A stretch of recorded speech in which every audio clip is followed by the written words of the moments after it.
రైట్గా మిగతా వార్తలకు వెళ్తే మహారాష్ట్రలోని ఉద్ధవ్ ఠాక్రే నేతృత్వంలోని మహావికాస్ అఘాడీ సర్కారుకు భారీ షాక్ తగిలింది. ప్రభుత్వంపై అసంతృప్తితో కూటమికి చెందినటువంటి 12 మంది ఎమ్మెల్యేలు గుజరాత్ వెళ్లినట్టు తెలుస్తోంది. ఓ మంత్రి 11 మంది ఎమ్మెల్యేలు సూరత్లోని ఓ హోటల్లో బస చేసినట్టు సమాచారం. వీళ్ళంతా గుజరాత్ బీజేపీ అధ్యక్షుడు సిఆర్ పాటిల్తో టచ్లో ఉన్నారనే సమాచారం. శివసేన కీలక నేత మంత్రి ఏక్నాథ్ షిండే ఆ పార్టీకి చెందిన మరో 11 మంది ఎమ్మెల్యేలతో క్యాంప్ రాజకీయాలకు తెరలేపారు. సూరత్లోని గ్రాండ్ పార్క్ హోటల్లో బస చేశారని విశ్వసనీయ వర్గాలు అంటున్నాయి. తాజాగా అసంతృప్తి ఎమ్మెల్యేల సంఖ్య 40కి చేరింది.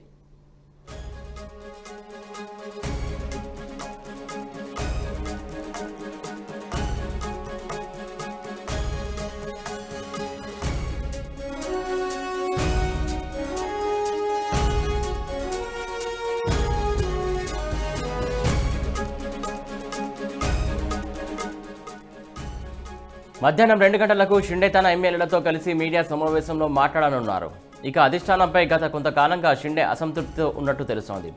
తానే ప్రాంతంలో ప్రముఖ నేతల్లో ఒకరైన ఏక్నాథ్ షిండే ఆ ప్రాంతంలో శివసేన బలోపేతానికి కీలక పాత్ర పోషించారు. మాస్ లీడర్గా గుర్తింపు పొందిన షిండే 2014లో మహారాష్ట్ర అసెంబ్లీలో శివసేన శాసనసభాపక్ష నేతగా ఉన్నారు. 2019 ఎన్నికల తర్వాత సీఎం పీఠం గురించి బీజేపీతో విభేదాలు రావడంతో ఎన్డీఏ నుంచి శివసేన బయటకు వచ్చి ఎన్సీపీ కాంగ్రెస్లతో కలిసి ప్రభుత్వాన్ని ఏర్పాటు చేసింది. ప్రస్తుతం మహావికాస్ అఘాడీ ప్రభుత్వంలో ఏక్నాథ్ పట్టణాభివృద్ధి ప్రజాపనుల శాఖ మంత్రిగా కొనసాగుతున్నారు.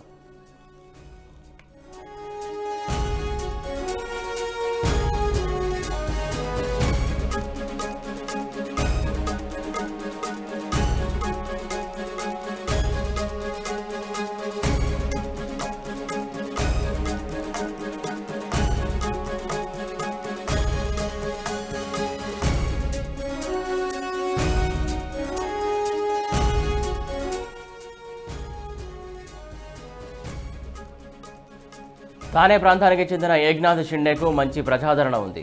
సోమవారం ఎమ్మెల్సీ ఎన్నికలు ముగిశాయి. శివసేన అభ్యర్థులు ఇద్దరే గెలిచారు. తమ అభ్యర్థులకు 64 ఓట్లు వస్తాయని శివసేన అంచనా వేసుకోగా 52 మాత్రమే వచ్చాయి. ఇందులో 55 సొంత ఓట్లు కాగా మిగిలినవి స్వతంత్రుడు, చిన్న పార్టీలకు సంబంధించినవి. 64 మంది ఎమ్మెల్యేలలో కనీసం 12 మంది వరకు క్రాస్ ఓటింగ్ చేసి ఉంటారని భావిస్తున్నారు. ఫలితంగా 4 స్థానాలు గెలవాల్సిన బీజేపీ 5 స్థానాల్లో గెలవడం దీన్నే సూచిస్తుంది.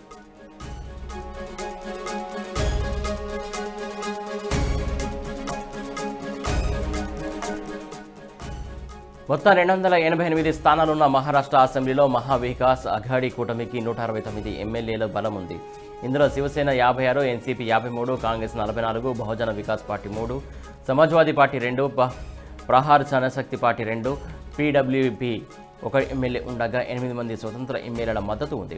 విపక్షంలోని ఎన్డీ కూటమి బలంగా 113గా ఉంది. అందులో బీజేపీకి 106, ఆర్ఎస్పీ 1, జేఎస్ఎస్ 1, ఇండిపెండెంట్లో 5 ఉన్నారు.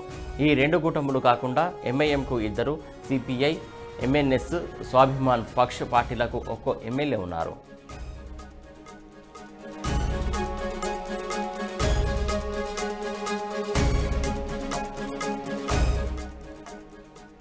శివసేన నుంచి ప్రస్తుత దూరమైన 11 మంది ఎమ్మెల్యేలకు తోడు ఎన్సీపీ, కాంగ్రెస్ నుంచి ఇంకొందరిని బయటకు లాగేసి ఇండిపెండెంట్ల మద్దతుతో సర్కారు ఏర్పాటు చేయాలని బీజేపీ వ్యూహం రచించినట్టు తెలుస్తోంది. శివసేనలో తిరుగుబాటు నేపథ్యంలో ఎన్సీపీ, కాంగ్రెస్ అప్రమత్తమయ్యాయి. మహారాష్ట్ర పరిణామాలపై సర్వత్రా ఉత్కంఠ కొనసాగుతోంది.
రైట్, మహారాష్ట్రలో ప్రభుత్వం పైన సంక్షోభం ఏర్పాటు దిశగా అడుగులు పడుతున్నాయి. దీనికి సంబంధించి తాజా అప్డేట్స్ అందించడానికి మా అసోసియేట్ ఎడిటర్ శివరాం గారు సిద్ధంగా ఉన్నారు.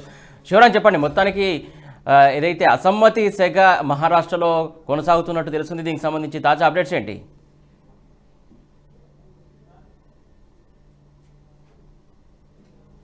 ముఖ్యంగా శివసేన, ఎన్సీపీ అలాగే కాంగ్రెస్ కలిపి మహారాష్ట్ర వికాస్ అఘాడీ పేరుతో ప్రభుత్వాన్ని ఏర్పాటు చేయడం జరిగింది.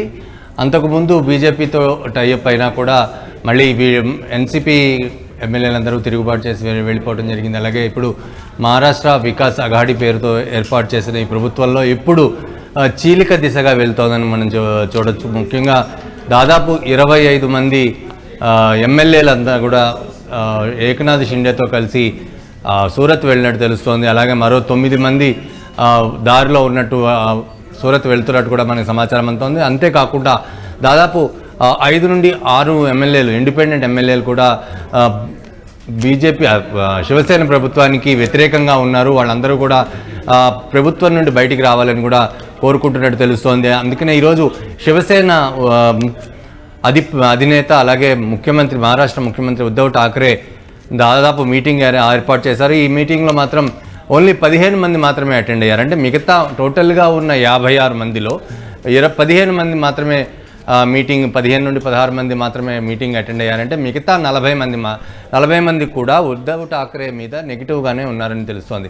అలాగే ఎన్సీపీలో ఉన్న కొంతమంది ఎమ్మెల్యేలు కూడా ఉద్ధవ్ ఠాక్రే ప్రభుత్వం మీద ముందు నుండి కూడా అగెయిన్స్ట్గానే ఉన్నారు. కానీ తప్పని పరిస్థితుల్లో శరద్ పవార్ నిర్ణయించిన ప్రకారం ఈ ప్రభుత్వంలో కొంతమంది మినిస్టర్లుగా ఉన్నారు, అలాగే సపోర్ట్ చేస్తూ వస్తున్నారు. కాంగ్రెస్ ముందు నుండి కూడా ప్రభుత్వంలో మినిస్టర్స్గా లేరు, కానీ ప్రభుత్వానికి సపోర్ట్ చేస్తూ వస్తోంది. కానీ ఇప్పుడున్న పరిస్థితుల్లో జరుగుతున్న పరిణామాలను చూస్తే కనుక కాంగ్రెస్ నుండి కూడా కొంతమంది ఎమ్మెల్యేలు బయటికి వచ్చే పరిస్థితి కనబడుతోంది. అలాగే ఎన్సీపీ నుండి కూడా ఎమ్మెల్యేలు వచ్చే పరిస్థితి కనబడుతోంది.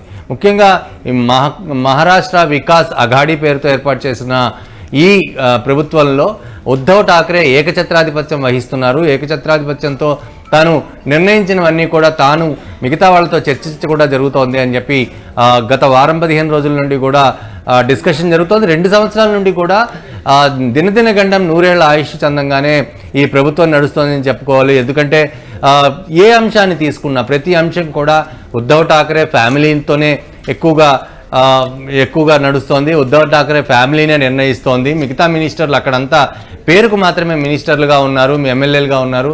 వాళ్ళకి అసలు ఎటువంటి పవర్స్ లేవు. అంటే మనం ఇతర రాష్ట్రాల్లో కూడా కొన్ని రాష్ట్రాలు ఇలానే ఉన్నాయి, మనం చూస్తూ వచ్చాం. మన తెలంగాణ ప్రాంతంలో కూడా ఇలాంటి పరిస్థితి ఏర్పడిందని అనేక మంది వాదించడం జరుగుతోంది.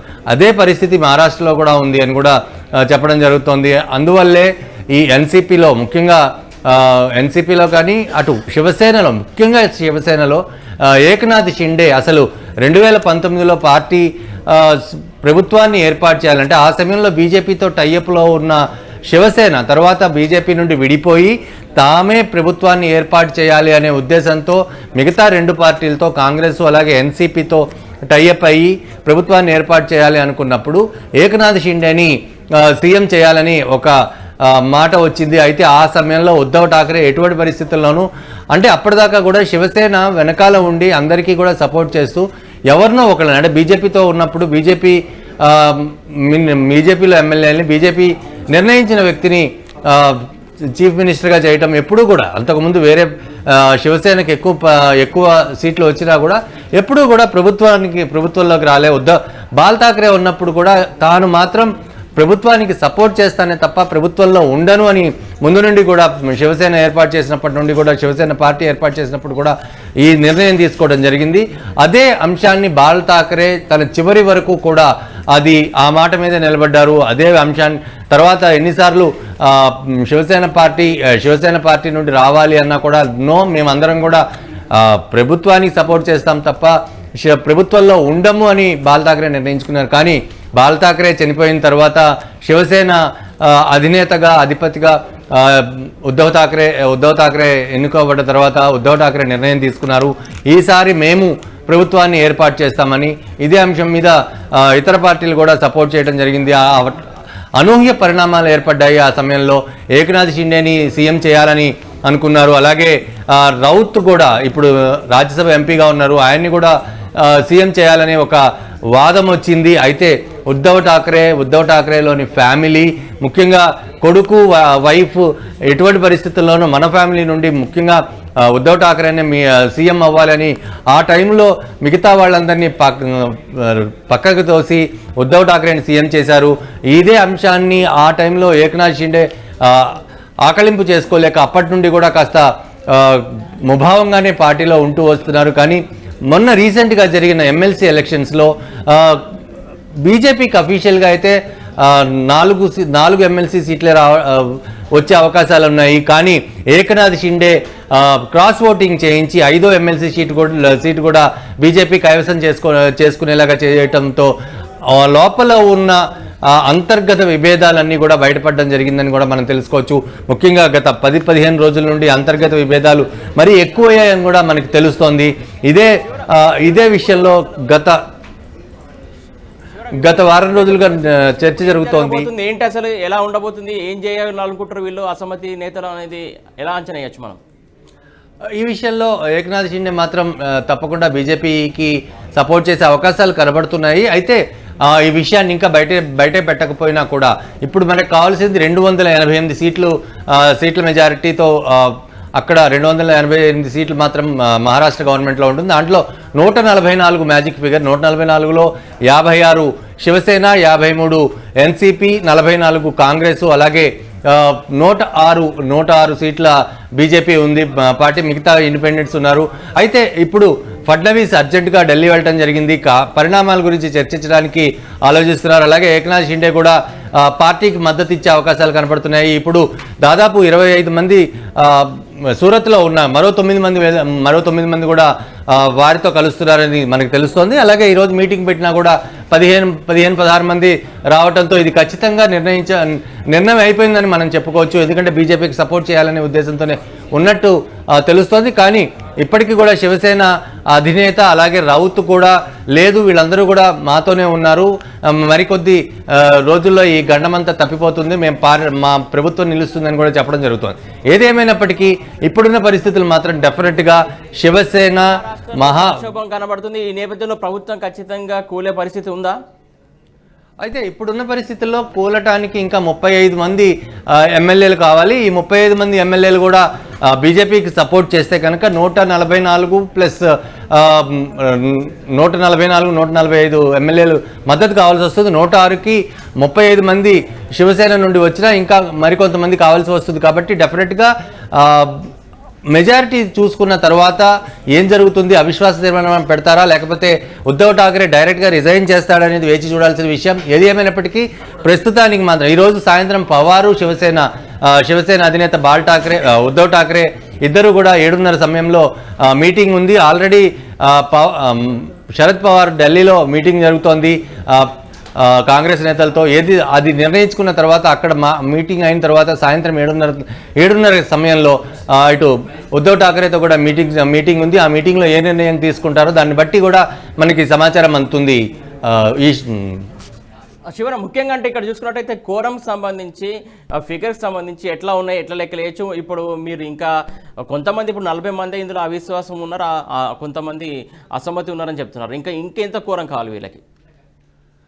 సురేష్, ఉన్న పరిస్థితులు చూస్తే కోరం గురించి మనం ఆలోచిస్తే మనం ఇంతకుముందు కూడా 2019లో ప్రభుత్వాన్ని ఏర్పాటు చేయడానికి ఎన్సీపీ నేతలు శరద్ పవార్ మేనల్లుడు వచ్చి బీజేపీతో కలవటం జరిగింది. బీజేపీ ఫడ్నవీస్ అప్పటికప్పుడు దాదాపు 5:30-6 సమయంలో ప్రమాణ స్వీకారం చేయడం జరిగింది. ఎర్లీ మార్నింగ్ ఉదయమే 6 గంటలకి సీఎంగా ప్రమాణ స్వీకారం చేయడం జరిగింది. ఆ టైంలో శరద్ పవార్ ఎన్సీపీ నుండి కొంతమంది విడిపోయి బీజేపీకి సపోర్ట్ చేయడం జరిగింది. అయితే మరలా శరద్ పవార్ పూనుకొని వీళ్ళందరినీ కూడా వెనక్కి తీసుకురావటం, సో ఇదంతా కూడా ఒక సంక్లిష్ట పరిస్థితి ఏర్పడుతుంది. కాబట్టి ఈసారి ప్రభుత్వాన్ని ఏర్పాటు చేయాలంటే పూర్తి మెజారిటీ ఉంటేనే ప్రభుత్వాన్ని ఏర్పాటు చేయడానికి పూనుకుంటుంది బీజేపీ అని మనం తెలుసుకోవచ్చు. ఎందుకంటే ఆల్రెడీ ఒకసారి బ్యాడ్ ఎక్స్పీరియన్స్ ఉంది. ఫడ్నవీస్ ఎంత ట్రై చేసినా కూడా ఆ టైంలో శరద్ పవార్ రాజకీయ చతురత అనాలా, రాజకీయ సంక్షోభాన్ని ఏర్పాటు చేయాలనేది మనకి ఆలోచిస్తే రాజకీయ సంక్షోభం క్రియేట్ చేయాలనే ఉద్దేశంతోనే ఇటువంటి స్టెప్ తీసుకోవడం జరిగింది. అందువల్ల ఈసారి అటువంటి విధానాలు లేకుండా, ఎటువంటి ప్రాబ్లమ్స్ లేకుండా, అన్ని రకాలుగా ముందే ఆలోచించుకున్న తర్వాత ప్రభుత్వాన్ని ఏర్పాటు చేయడానికి ముందుకు వెళ్ళే అవకాశాలు ఉన్నాయి. లేకపోతే ఉద్ధవ్ ఠాకరే కనుక రిజైన్ చేస్తే ఏం జరుగుతుంది, లేకపోతే ప్రెసిడెంట్ రూల్కి వెళ్తుందా, ఇవన్నీ కూడా కాస్త ఆలోచించాల్సిన విషయం. కోరం ఉన్నంత మాత్రాన ఇమీడియట్గా ప్రభుత్వాన్ని ఏర్పాటు చేస్తే రేపొద్దున్న ఎమ్మెల్యేలు జంప్ చేయరు అనే ఒక డెఫినెట్గా గ్యారంటీ ఇవ్వలేము. కాబట్టి గ్యారంటీగా మనతో ఉంటారు అనే ఉద్దేశం వచ్చిన తర్వాతే ప్రభుత్వాన్ని ఏర్పాటు చేసే అవకాశం ఉంటుంది. అప్పటిదాకా కూడా బీజేపీ నేతలు అలాగే ఈరోజు ఉదయమే దేవేంద్ర ఫడ్నవీస్ కూడా ఢిల్లీ వెళ్ళడం జరిగింది. అక్కడ చర్చించిన తర్వాత నడ్డా దగ్గర ఈరోజు నడ్డాతో జాతీయ అధ్యక్షుడు నడ్డాతో చర్చించిన తర్వాత మీటింగ్ అయిన తర్వాత అమిత్ షాని కూడా కలిసిన తర్వాత ఏ విషయాలు నిర్ణయించుకుని ఆ తర్వాత ఈ కోరం సపోర్ట్ ఉంటుంది అని చూసుకున్న తర్వాతే ఏ విషయమైనా నిర్ణయానికి వస్తారని మనం చెప్పుకోవచ్చు. సురేష్.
शिवसेना एमपी संजय राऊत मीडियाతో మాట్లాడుతున్నారు. లైవ్ ద్వారా చూద్దాం. मतदारांशी संपर्क करत होते. एकनाथ शिंदे हे एक आमचे जीवाभावाचे सहकारी आहेत. कडवट निष्ठावंत शिवसैनिक आहेत, एवढंच मी सांगू शकतो. त्याच्यामुळे त्यांच्या बाबतीमध्ये आज जे काय बोललं जातं, जोपर्यंत त्यांचं आमचं बोलणं होत नाही तोपर्यंत मी त्यांच्याविषयी कोणतेही विधान आणि भूमिका करणार नाही.